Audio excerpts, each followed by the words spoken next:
Okay, this is March 31st, 1991, and we're at Abilene Christian University's Adams Center for Teaching Excellence, interviewing 99. Did I say 98? 91. Oh, 91. 1999. And we're interviewing Harold Schenck. Schenck. Is that right? And you're with the 92nd Recon? Right. Correct? And which troop were you in there? A troop. A troop. Okay. Thank you for coming today. He's here with his wife and his son, Skip, and his wife's name, and his wife, Betty. And we'll get started now, if that's okay with you. Okay. If you could just tell us a little bit about your life before the war, your parents' names, when you were born, what life was like for you growing up as a child, brothers and sisters, where you lived, what your parents did while you were young, that sort of thing, just so we can get to know you before you entered the war. Well, I was born in Dayton, Ohio in 1916 to Paul and Lula Schenck, and I'm the third son of 10 boys, and there was 7 of us boys in World War II. And I moved from Dayton, Ohio out into the country, and I lived beside my grandfather Schenck's grocery store till I was 6 years old. I went to school in a one-room schoolhouse up until the 7th grade. In the 8th grade, I went to centralized school at Jefferson High School. And then I was out of high school, and I was married November the 2nd, 1940, to my wife, Betty. And we built a garage and lived in it for 3 years because I couldn't get material out there to build a home. And then I was inducted into the service in December the 12th, 1942.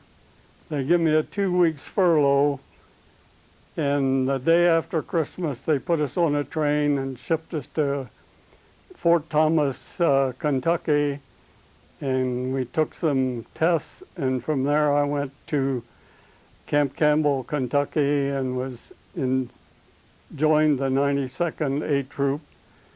We took our 16 weeks basic training in 8 because we were replacements.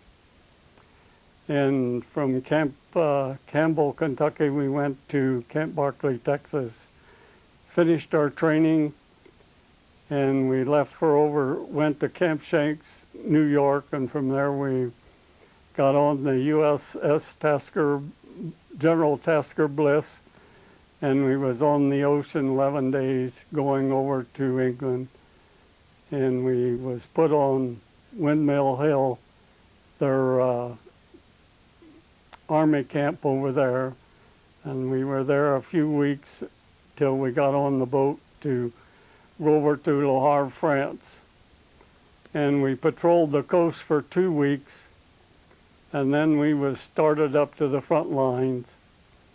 And on the way up, our armored car had a head gasket blowed, so we got behind, and we started out again, and a radiator leaked. So we had to have it repaired, so we were way behind. And we had been going 3 days and 3 nights without sleep. So we were 4.5 miles southeast of St. Lo, France, when I guess the driver went to sleep as we went around the curve. And we went over from a 35 to a 40-foot embankment, and the armored car come down on top of me and broke my right leg in 2 places and gave me 2 black eyes, and I broke my one front tooth off and bit my lip clear through. And I was in a field hospital in France for 2 weeks, and then they flew me over to England to the 94th General Hospital, and there I was put in traction for 16 weeks. And while I was there, I had some friends come to see me, and the day before I shipped out, they shipped my brother in he had been shell-shocked, and then they sent me to the VAC hospital and sent my brother with me.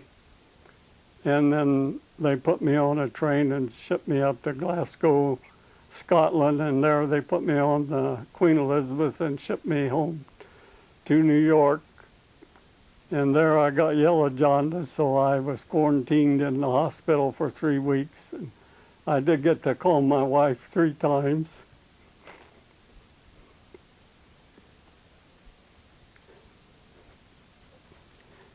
And then they shipped me to Thayer General Hospital in Nashville, Tennessee. And my wife and Skip and a brother come to see me.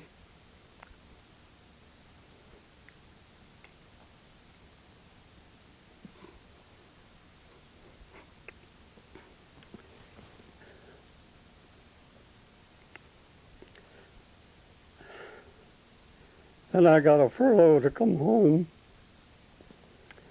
which was very good. And then I went back, and then they shipped me back to the convalescent hospital in Campbell, Maryland. And I was lucky because I could come home every weekend. And then I was discharged December the 2nd in 1945. And from then on, I started to build houses and develop ground, and that was my life work, which I been retired now for about 21 years. If we could kind of fill in some of the story from the beginning, what did your parents do when you were young? What were their occupations? Well, my father was worked in a machine shop at Frigidaire General Motors, and my mother was just a housewife. And you had how many brothers? 9 brothers I have. Okay, and no sisters? No sisters. Okay. And if you could kind of tell us what life was like for you and your family leading up to Pearl Harbor, hearing news of events in Europe and that sort of thing, but the United States not being directly involved, if you could kind of explain your thoughts, knowing that you're a young man and that if war did break, if the United States did become involved and you were at that age where you would probably be involved in the conflict, what kind of things were you thinking, and how did your family react knowing that you had a bunch of brothers that were all in the same kind of position? Well, I think we was down my mother and dad's when we heard that they had bombed Pearl Harbor. And I guess we all realized that it would be a hard time, a long conflict. And I had worked for General Motors before I was married and up until I went into the service. And I guess my brother Lowell was the first one to go into the service, and I really don't remember how the rest of the boys went in, but there was, I think 3 of them went in after I did. And were you all in the Army? Huh? Yeah, I said that we had 7 brothers in the service. All in the Army? Or Yes, we were all in the Army. The first brother went in was chemical warfare, and let's see, one repaired missiles at the White Proving Grounds in New Mexico, and there was 2 in the infantry and 1 in the anti-aircraft. Huh? Yeah, my brother Ralph was a chaplain's assistant, and there was 3 brothers in the Bulge.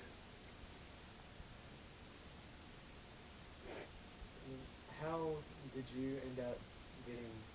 You ended up getting drafted, right? You didn't just. Yeah, I was drafted. Okay. How did that work? What was the process once you found out that you were drafted? What happened? How did that actually happen? Well, that's been quite a while ago. Yeah.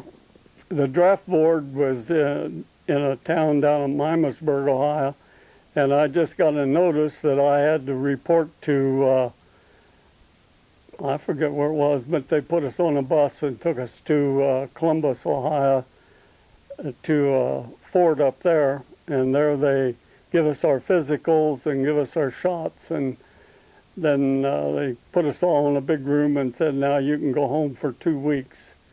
So I did get to be home for Christmas. What was that Christmas like for your family? Well, you were going to be going. I imagine it wasn't too good, but I really don't remember much about that. That's been a while ago. Can you describe in more detail your training and that process at Campbell and the different things that you had to squeeze into that 8 weeks as a replacement?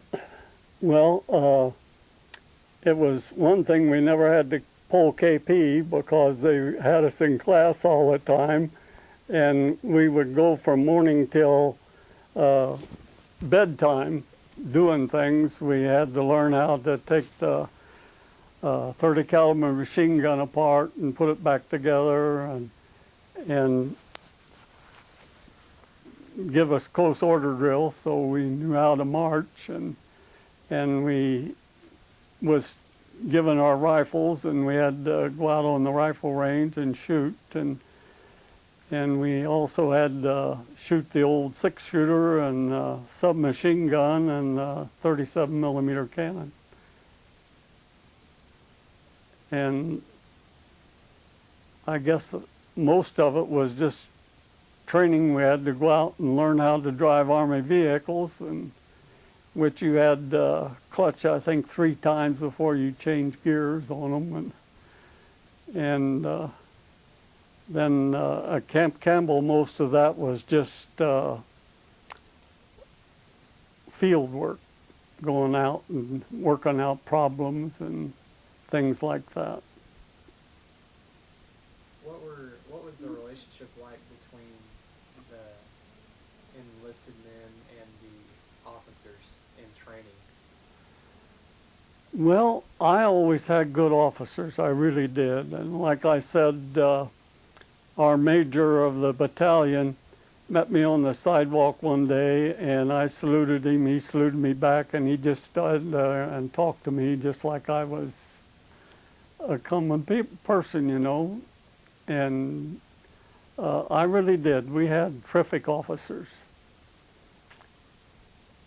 And I had one of the best staff sergeants in the war. And we had one of the best mess sergeants, because he put our food on the table. And he always seen that nobody got more than the other guy. And in the morning for breakfast when we come in, if we had eggs, you told him how you wanted them, and that's how you got them. That's how he treated us. What was life like at Campbell when you weren't, or was there a time at Campbell when you weren't really training? Like, did you have any free time, and what did y'all do during that time? Well, we generally, after my basic training was over, in the evenings, you could go to the PX or you could go to the show. Sunday, you always could go to church. But some of the guys would go into town, and of course in Texas, Betty and Skip was there with me for quite a while, and I was allowed to drive back and forth at night and stay with them at night and then back in the morning. So it was a different life, but it wasn't really a hard life. Are there any other significant memories from your time at Campbell that you could share with us? Funny events or unusual happenings that you wouldn't expect? While I was at Campbell, Skip was born, so I got a furlough through the Red Cross for 3 weeks to come home and be with Betty and Skip while his first days in life.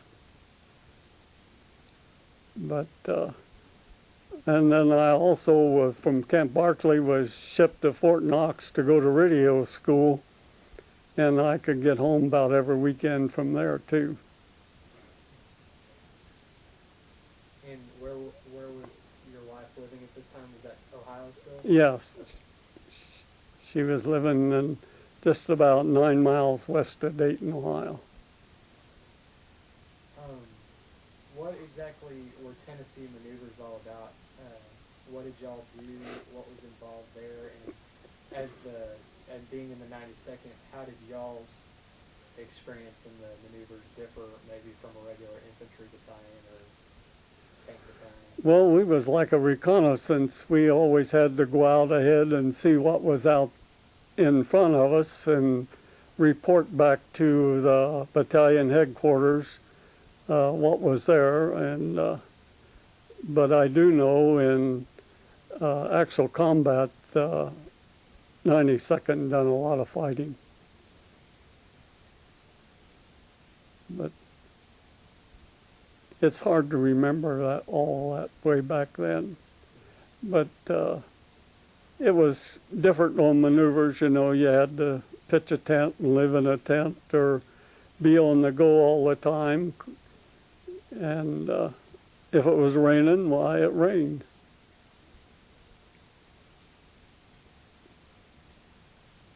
What's the most, or was there a memorable part about the Tennessee maneuvers that stands out as being, you know, when people ask you about, or when you think about the Tennessee maneuvers, you always think of this one event or?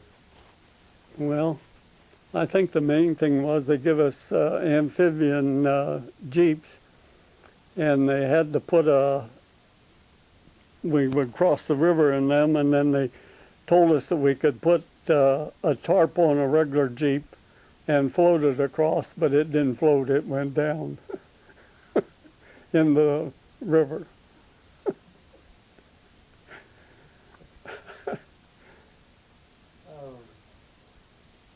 So what did y'all do then? What did you guys do? Well, they just had to call the maintenance battalion and have them come, pull the jeep out and tear it apart and fix it.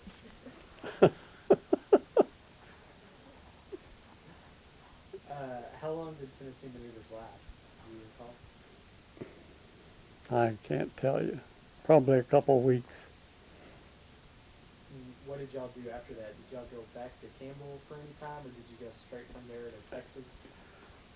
Well, we went back and, of course, had to clean up the vehicles and pack up things and get them ready to go down there.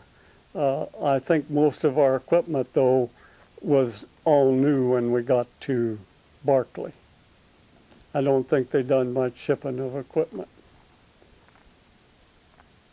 What was the reason behind moving y'all from Campbell to Barclay? Do you know? That I don't know. I guess maybe it was the terrain in Barclay was a little rougher than it was in the Tennessee maneuvers. Because I don't remember too much of being in rough terrain in Tennessee. What was life like at Barclay? How did your Barclay experience differ from that at Campbell, or was it any different? Well, our living quarters were a lot different at Barclay. They were just Quonset huts, and like we'd come in at night to go to bed, you had to shake your sheets out because they would be full of sand. And we had to, when we got there, it was nothing but mud, and we had to make our own sidewalks to the mess hall and the latrine.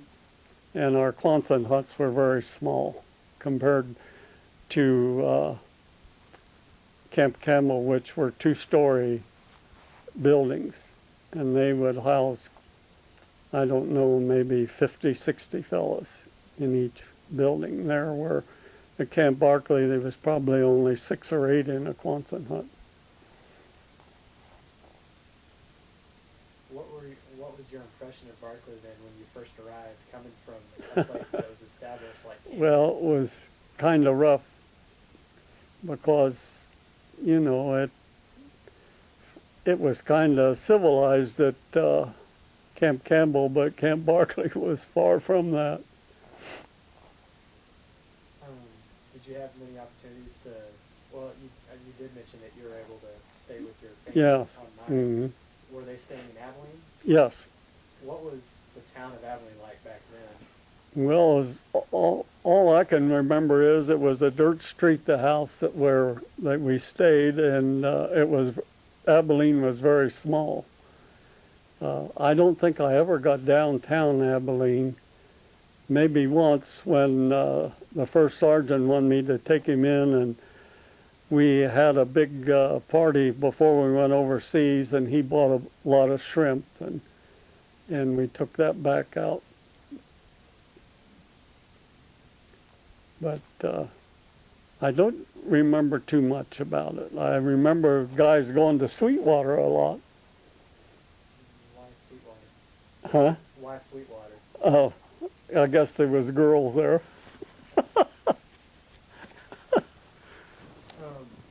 What was the process involved in bringing your family down to Texas? How was that possible?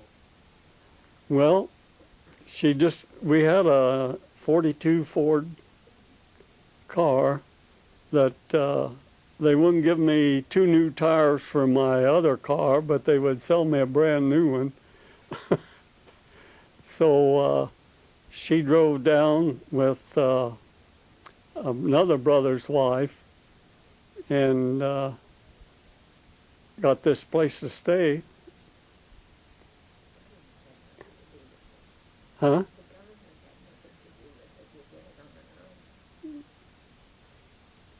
So. Might tell the little story about the tires. Huh? Might tell the story about the tires. Oh, the tires. Her brother gave her a set of tires because I guess the tires on the car was wore, and so she got down there. Then he needed them, so she had to ship them back. But the Army gave her tires.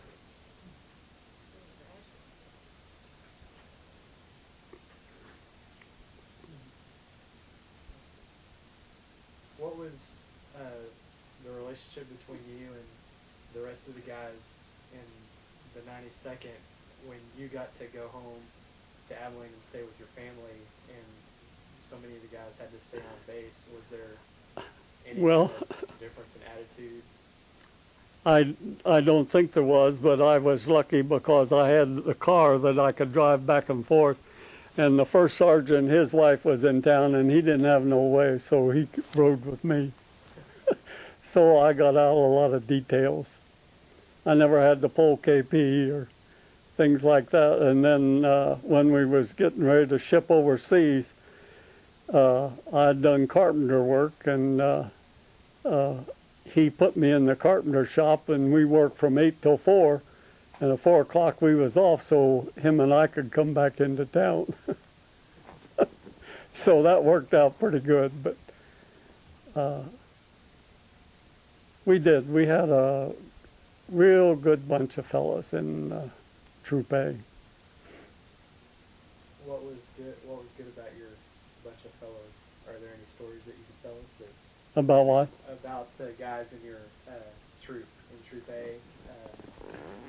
Oh, strong friendships, funny stories, anything like that? I remember they sent us in off maneuvers at 12 o'clock at night, and because they said our Quonset huts were dirty and the latrine was dirty and everything was dirty, so they got us out of our beds at 12 o'clock at night and sent us back in and made us clean it up. And so that next Sunday they quarantined us in, but somehow or another the guys got a lot of liquor and they were a mess. Well, I mean really a mess. Were there any kind of reprimands or anything after that? Or? No. I always said that when they got you mad enough that you didn't care whether you lived or died, then you was ready to go overseas. But when you got there, you was going to be sure you lived.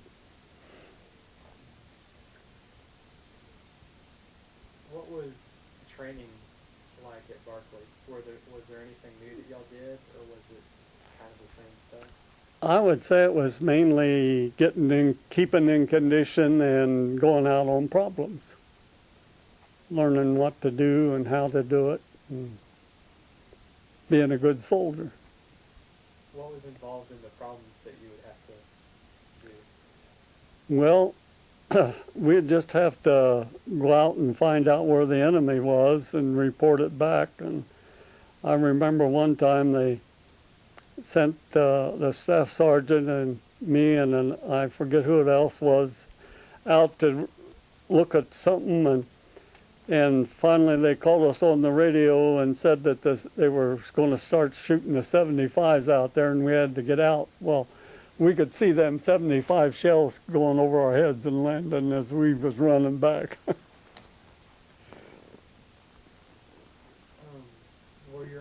Did your officers remain the same from Campbell to Barclay? Yes, and then 2 weeks before we went overseas, our company commander got appendicitis, so we had to get a new company commander. And the rest of them had been with us for quite a while.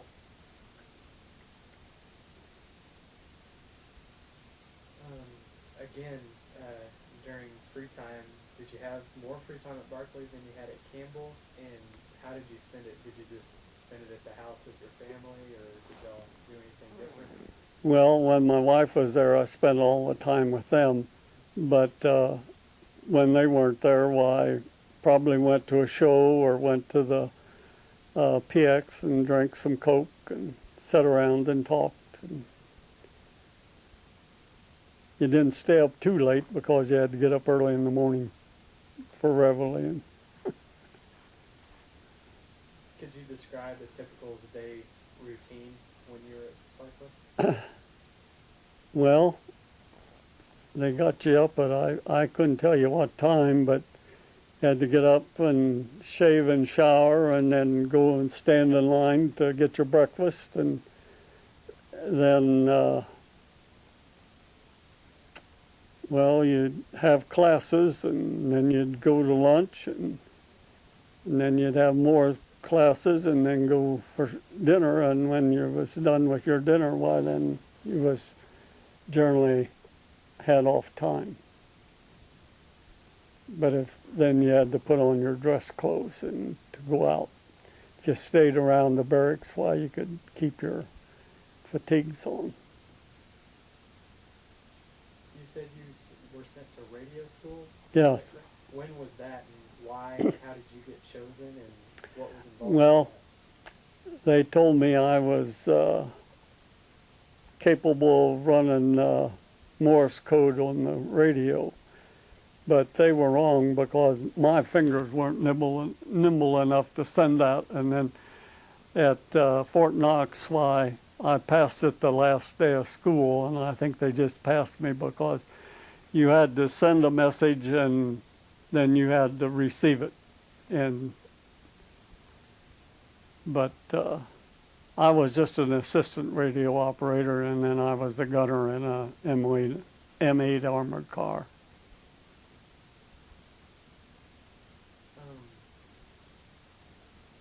Did you feel like, when you were at Barclay, did you feel like they really prepared you well for going into combat? Did y'all ever think y'all were ready, or were y'all just always feeling like, not yet, not yet, not yet? No, I thought most of us felt we was ready. My staff sergeant, he was a wonderful guy. If it was play, it was play. If it worked, it was work. And like he said to me once, if I had to learn it out of books, I could never get it. But then he was given a battlefield commission over in Germany, or in France, after they got into combat. But Sergeant Nutt is gone now, and we named our second boy after him.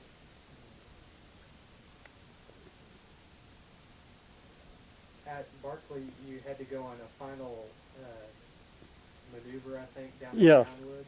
Could you tell us about that and what happened? Well, I don't remember much about it. I really don't. It was with another division, wasn't it? I think. Yeah, and I don't even remember what the division was, really. What happened after that? Do you remember between that time and when y'all were shipped to New York?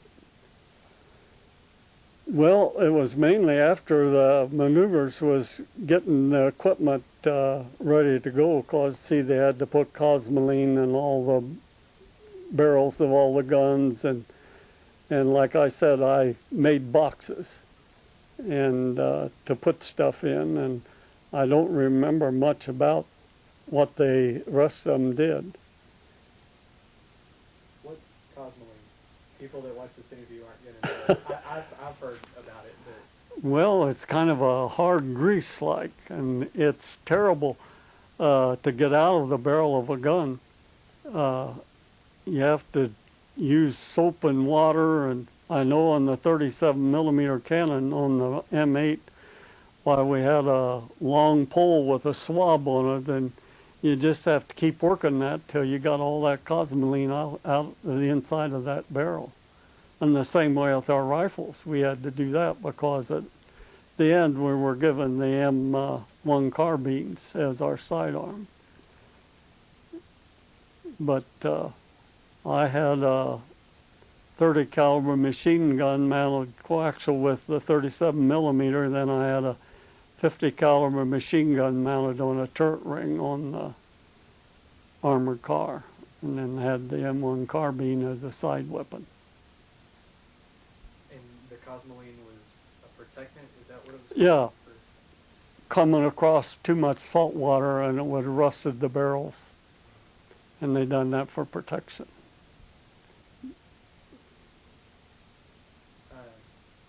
What was the camp like whenever y'all found out that it was really time to ship out and y'all were going to head to New York and from there to Europe? What was the attitude among the troops?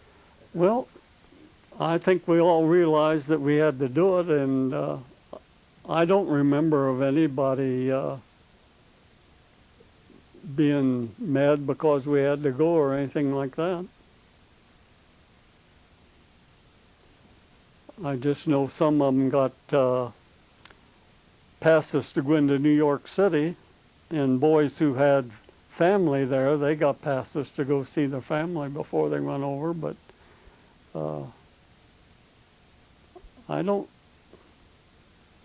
remember of anybody feeling bad because they had to go. You know, we were trained for it, and that was it. Can you tell us anything? Well, what did you do with your wife whenever y'all left? Did she stay in Abilene? Or No, did she go back to she came back the next day. She went back to Ohio the next day. A friend of ours came down and went back with her. She watched us get on the train. Can you tell us anything about your time in New York, or like how long were y'all in New York, and then anything about the trip over on the boat?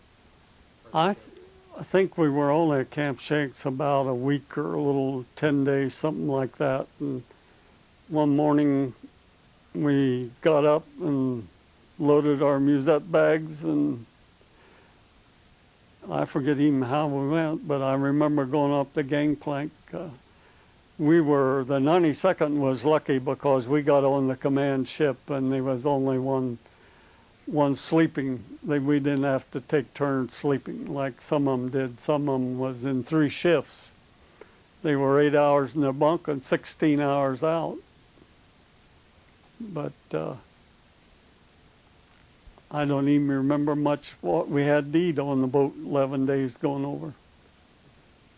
But I do know when we got over there, they had shipped all of our food to France because we were supposed to go to France, and somehow or another the high command changed us, and we went to Tidworth Barracks, and we ate bread and peanut butter and butter for 3 days till our rations got back over to England. So the ship you were on was just one in a convoy of several ships? Is that correct? 52 ships we were in a convoy, I believe. And was all that the 12th Armored, or were there other divisions? Well, I imagine they was supply, a lot of them were supply ships. But I imagine they was, and there might have been other outfits on there too. I don't know. I just remember we were in the center of the convoy. What was the attitude towards possible German submarines or other attacks? Was it pretty much safe by that point? Or? We did have a submarine come in close, and close enough that we could see them, the destroyers throwing depth bombs, and then they'd send a plane out from England. We was pretty close to England, and it dropped depth bombs. But what happened, I don't know. But that, that's a little scary too. But being in the center of the convoy, why, it wasn't too bad either. What was the relationship between the 92nd and other battalions in the 12th? Did you interact much with people from other battalions? No, I didn't. Maybe some of the guys did, but we were pretty well separated, What was your time in England like? How long were y'all at Tidworth, and what did y'all do to pass time? Was there more training? Not much training, and we didn't clean our equipment till we got into France. But my Troop A was lucky. We got to stay in a castle over there for 2 weeks, getting things ready to go up the front lines. A castle in France or castle in England? Castle in France, at Bordeaux, France. We patrolled the coast there for 2 weeks, and then we were sent up. How did y'all get that responsibility? I don't know. I don't know. I meant to ask this earlier, I forgot to. Did you have any contact with your family or your brothers, correspondence or anything like that during training at Campbell and Barclay, and then while you're at Tidworth? Yes, I got a letter every day from my wife, and I wrote her one. And on Monday, my mother wrote 7 letters every Monday. Every Monday? She wrote 7 letters. And did you get them all at once then and open one a day, Well, or? Oh, okay. Oh. yeah. Yeah, I don't think I ever got any over in England till I was in the hospital, because the mail didn't get through. Did you have any contact with any of your brothers while you were training? Were you all kind of training at the same time, or? Well, none of us were very close. My brother, I guess the closest one would have been here at Fort Hood, and I was at Camp Barclay. But that you can't hardly get together that far apart. Okay. Can you tell us a little bit about patrolling the coast in France? What was involved there? Well, we had the night shift. We went from this castle up the line to a lighthouse, and we would watch out over the ocean with these scopes for night looking, and we could see ships out there, and even with them scopes you could see men walking around on them. We was just I really don't know why they was patrolling the coast, because the fighting was in farther, but I do know the people along the coast weren't too friendly for us, because the Germans had treated them real good, so they wouldn't have problems, because I know one time during the day the one one of our outfits, one of the platoons had to carry loaded guns down the street because people were. But then when we got in farther, why, people were really tickled to death we were coming. Because we went into this one little town and it was just bombed to pieces, but the people coming running out and wanted to know if we wanted sweet cedar. And that was nothing but vinegar. I took one swallow of it and that was enough. But they wanted us to keep on going and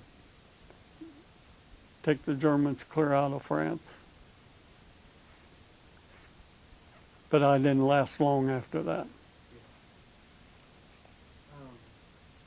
What was your impression of the hospitals that you stayed in at that point?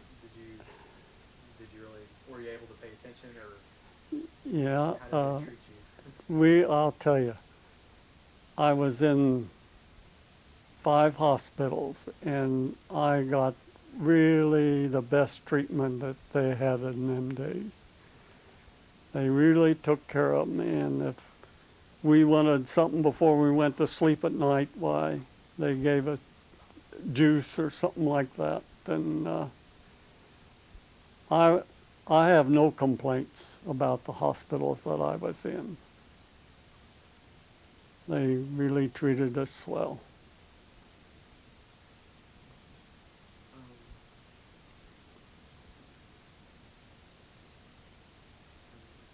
Are there any stories that y'all know that I haven't heard yet? Well, when I got hurt, I was put in a body cast. I was from here up to here, and all this leg, just my toes stuck out of that. And that's the way I come home on the Queen Elizabeth, too. So I guess I was in a body cast about 6 weeks altogether, about 2 weeks. I was hurt just at the bulge, and there was too many guys that needed to be transported from France over to England, so I had to wait. And then they tried to, my right leg was a ½ inch short, so they tried to stretch it out, but it wouldn't stretch out. So they put me in this traction with my foot of the bed 11 inches higher than the head, and put 17 pounds pulling on my right leg for 16 weeks. Then they put me in another body cast to ship me home.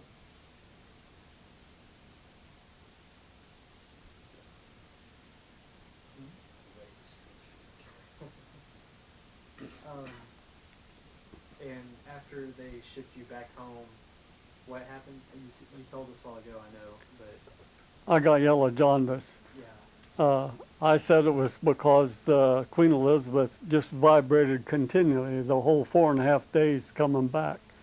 And I said it shook my liver up because the doctor, he says, well, did you have a blood transfusion? And I said, no. And he said, well, was you in shock? And I said, no. Well, he said, there goes our theory about yellow jaundice. But I was really sick.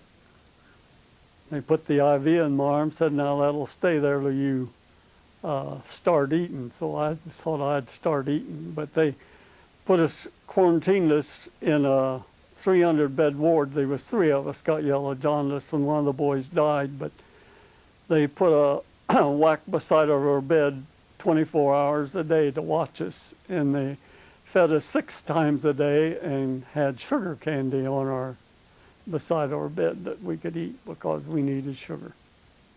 But wonderful treatment in the Army hospitals. What happened between that time and when you were discharged? Were you just in that same hospital for the whole time? No, I was at Holler & General in New York for 3 weeks. Then I went to Thayer's General Hospital in Nashville, Tennessee, and there they took the cast off of me and got me up and to walk around, and I really had to learn to walk again. And then when I was able, they put a brace on my leg from here to fasten into my shoe, the heel of my shoe, that I couldn't bend it and couldn't put weight on it. And then when I was able to get around good enough with that and a cane, well, then they give me the furlough. And then I went back, and I still have the brace at home. Huh? Oh, yeah, out at Wakeman General Hospital, Convalescent Hospital, an old nurse out there says, "Now, I'm going to tell you something, Harold. You can limp all your life, but you don't have to." And they built up my heel on my right leg 1/4 of an inch. But then I had that done for a while, but I don't have it done anymore. It's still about a 1/2 inch short. And you were discharged in December? December the 2nd, 45. Okay. What was life like for you then, right after being discharged from the Army? Did you immediately just start a new job? Or what? No, I was 100% disabled, and I didn't get around too good. And then I think it was in March in 46, we started building our new home. And yeah. Oh, yeah, I tried to go back to General Motors, or they called me and wanted me to go back, and I told them I was 100% disabled. So they called me again, and I said, "Well, I'm still 100% disabled." They said, "Well, then we don't want you anymore." So I had planned on going into the building trade with 2 of my brothers anyways. And then when Skip got old enough, why, I went on my own. And all 3 boys work with me in the building trade. Now they're all 3 real estate appraisers. So you have 3 children? 3 sons. Okay. And Skip was born when you were at Barclay? Yeah. When- No, he was born when I was at Oh, Campbell when you were at Campbell. in June. Okay. And what about the other 2? Well, Lee was born in 46, and Bruce was born in 50. And you started your own business with 2 brothers? Yes. How did that work? What was the business, and which 2 brothers? And that Well, we were building homes. And then the one brother, he just decided he wanted to do something else, so he got a job as a real estate appraiser. And, well, he was oh, Yeah. Which of your brothers did you start the business with? my brother Wendell and brother Richard.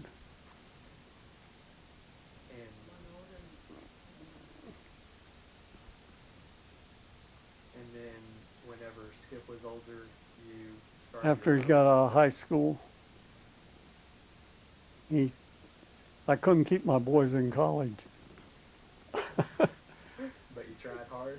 Yeah. And where y'all were living in Dayton at this time, or outside Dayton? Outside of Dayton, about 9 miles west of Dayton. Then in '64 we moved up to this little town of Arcanum. My brother Richard was vice president of savings and loan in Dayton, and he said, "Harold, we need a good builder up here." So we went up there, and I built for 2 years, and then we found some ground and built a home there, and we're still there.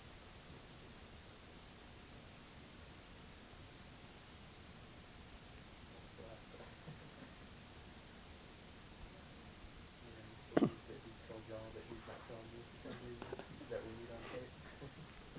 So now I have 9 grandchildren and 7 great-grandchildren. Where do all your children live? All your boys, do they all live right near you? Or? Well, Skip lives in north of Austin, Texas, a little town of Bertram, and Lee lives in Marysville, Michigan, and Bruce lives about 9 miles north of us.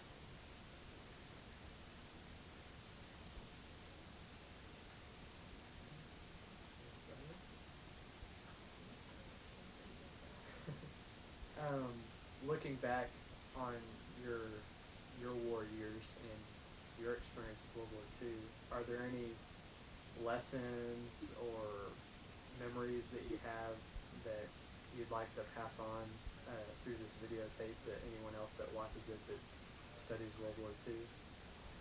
Well, I always said it was quite an experience, but I sure wouldn't want any of my sons or grandchildren to have to go through what we went through. It was an experience because it was really a change of life. How did the world, from your point of view, how did the world change? How was it different after World War II than it was growing up before World War II? Well, I think there was a lot of women that kept on working where before World War II they didn't work so much, so many of them worked. And I don't think it changed a whole lot. I don't think it changed like it did after Vietnam or during the Vietnam War. Like I said, I don't know of any boy that was in World War II that complained like the others did. Of course, Vietnam veterans had some reason to complain, but we come back and we went to work. We got our jobs and we did work. Are there any other closing thoughts that you want to leave us with before we turn the camera off? Well, I would say that I really enjoy the 12th Armored Division Association, and I'm sorry that I didn't get in it before I did. But had a friend that told us about an Army buddy that lived just about a mile from where we used to live, so it was Warren Maui, and we got in touch with him and he got us started in the 12th Armored, and we've been in it, I think, 10 years.